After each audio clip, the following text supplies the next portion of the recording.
Good morning, good afternoon, good evening, wherever you are, whatever you're doing, and welcome to a bit of a Newsround special for Anfield Index. I've landed. It's crap. You can quite quickly realise that the UK, compared to being on holiday, absolutely sucks. There are no people waiting with drinks with little umbrellas. There are no people giving you 4 desserts at tea time, anything like that. In fact, you have to sort your own tea time. But I'm your normal host, Dave Davis, coming to you from a non-sunny Edinburgh. It is absolutely nothing like where I've just been. But here we are. Doesn't really matter, does it? Because the Reds are somewhere nice at the moment. They're in the Far East. Seeing the sights of Hong Kong yesterday, by the looks of it, doing some training as well as the footage showed. It was great to see. Big Ali back, wasn't it? Maka back in training as well. Everything is go for pre-season. But let's be honest, ladies and gents.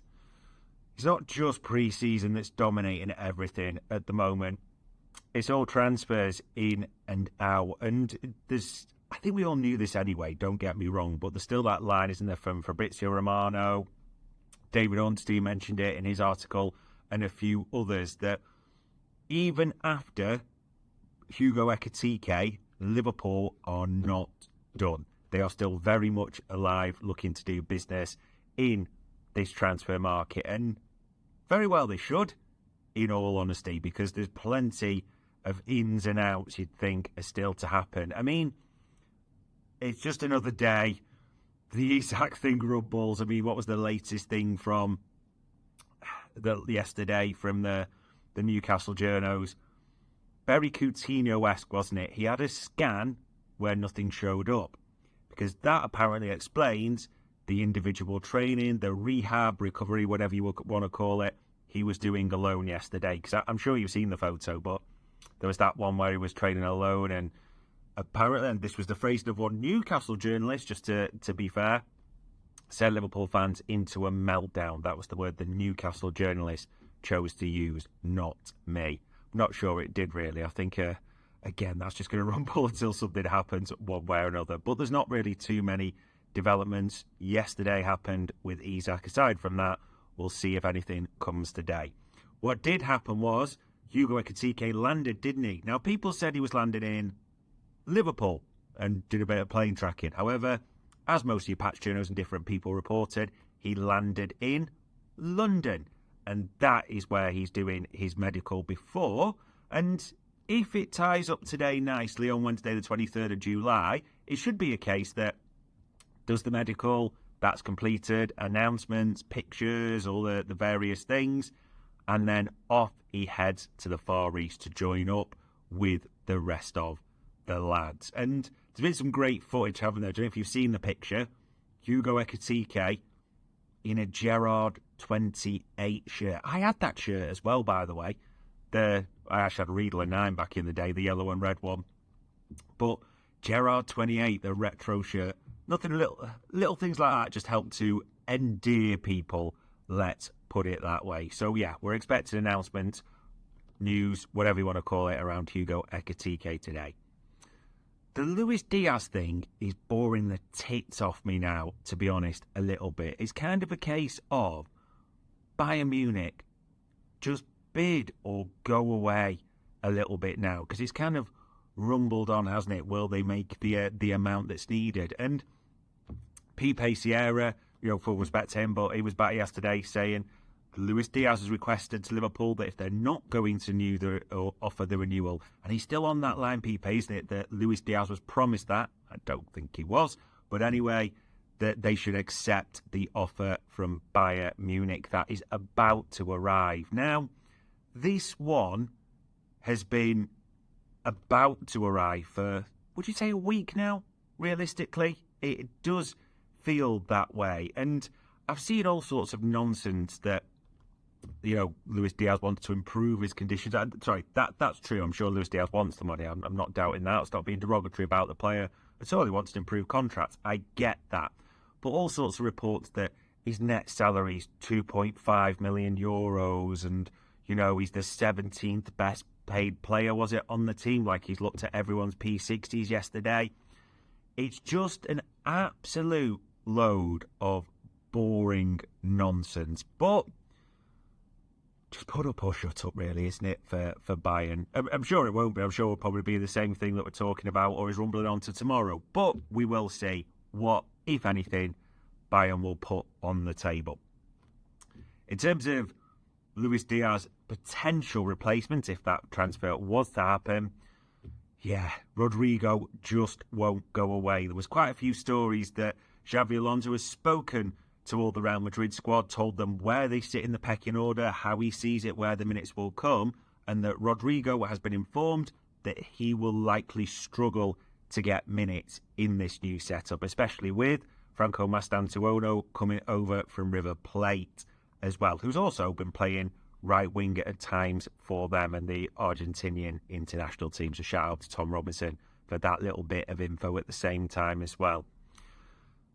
Now, various reports about Rodrigo to us, and in fact, we all know who Santi is, say that interest has moved to a more advanced stage now with the Rodrigo the Goes. I'm probably pronouncing this wrong, so apologies to any Portuguese speaker. His family's clan have made contact, and we're moving forward to try and get this deal done.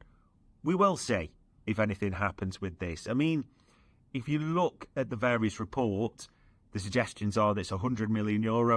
I don't think he'll get that, or Real Madrid will get that for Rodrigo. But it's not going to be a cheap transfer if this is to happen. But if it is, it does look like Liverpool have been doing serious groundwork. And we mentioned this on the transfer show about a couple of months ago, that we had that Rodrigo, big family boy.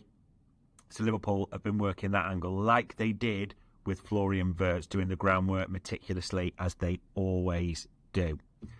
Patch journalist-wise, Andy Hunter, had it in The Guardian that, again, as we mentioned, Hugo Ekitike won't be the final signing, that we're still keen on Mark Guéhi, and there's appetite for another forward, naturally, if Bayern Munich do decide to take up the Luis Diaz option. I mean, Mark Guéhi, the other report I saw is that Palace have lowered their price, or prepared to lower their price this summer to £50 million.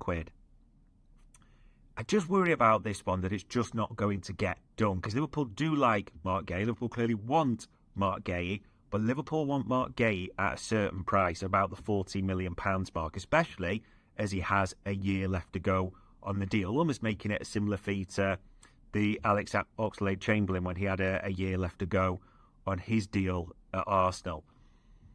Liverpool will be looking at alternatives. You know how they work. If Palace won't budge, and Palace are shrewd negotiators, we all know how good, how savvy, how slick Steve Parish is in this window. So we'll see if anything budges on that. Florian Plettenberg, who all of a sudden seems to know what Liverpool are paying Hugo Ekitike. Absolute nonsense. I mean, just to nip this in the bud.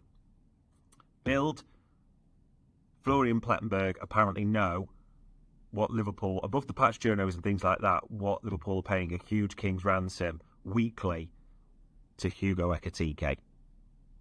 Now, just think, what side would want those stories to come out? It suits Frankfurt, doesn't it? And this isn't being derogatory, because Frankfurt are shrewd negotiators, but it suits them to have that story out there. Let's just think about that. And I don't think any of us believe for 1 second that a guy that's pied off Chelsea, pied off Newcastle, pied off Manchester United is doing it to get top dollar. Nah.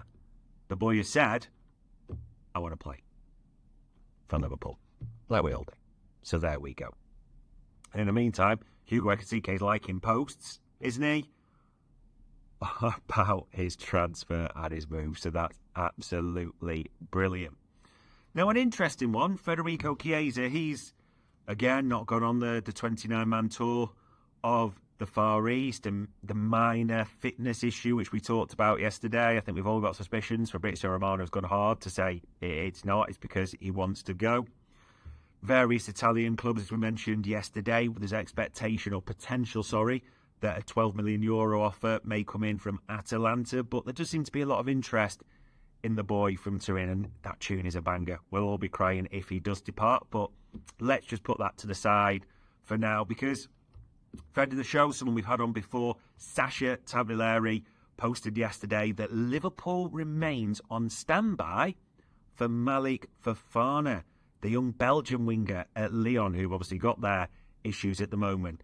Now, he tweeted, as soon as Federico Chiesa's move to Serie A is finalised, the Reds are expected to move for the Belgian, who's highly rated by the scouting department.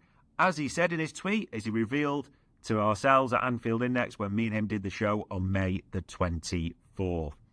Interesting one, because I'm trying not to be disrespectful, but Chiesa played all of 5 or so serious minutes last season, didn't he? The highlight in any competitive game being his goal, the consolation in the Carabao Cup, realistically. So, talked about almost him being a super sub was mentioned for Malik Fofana. It would be interesting if it is Chiesa out, Fofana in. And I'm struggling to see it personally, but I did message Sasha yesterday. He's like, yeah, absolutely, that's the info that he has. So we'll see if anything develops. And then you have your suspicions, don't you? Because if we're being honest, ladies and gents, it's really hard to see Ekitike, Rodrigo and Fofana. That's just for me personally. I know people are going to jump in with ISAK comments, but maybe even going even smaller.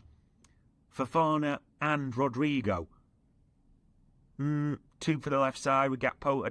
I know they can play other positions, and yeah, I'm just struggling to see it. I might well be wrong. You may well think I'm talking nonsense. You may well think completely different, but that is just what it is.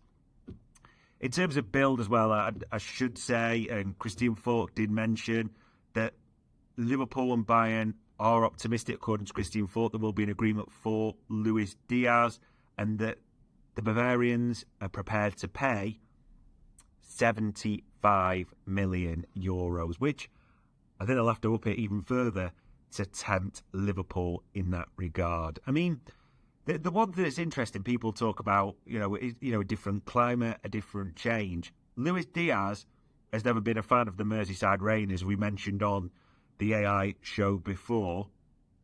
But as a Bundesliga journal tweeted to me, if it was about rain, then maybe he needs to reassess his choice in January when it can get to -9 in Bavaria and he's playing away at Augsburg, which isn't the most friendly or habitable location as well. So I thought that was a good response in that way as well. Probably the other 2 things to call out, that Mercedes Vito, the blacked out one, who's in there? Everyone's speculating on that, aren't they? Because it wasn't Hugo Ekitike. Who knows who Sky Sports were filming in that regard. We might even get some news. He's probably just an executive, isn't he? Or someone corporate flying in. Who really knows for that one? Plane trackers are back in operation as well. Fair play to them. And probably the sad news from yesterday was Joey Jones as passing, wasn't it, at the age of 70.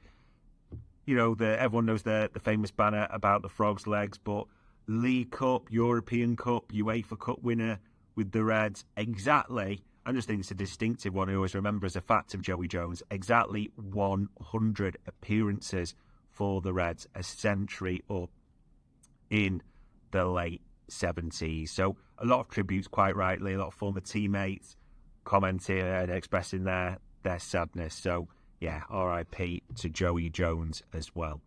We'll see what today brings. The only other one, actually, I am lying, sorry, I had forgotten about this one completely.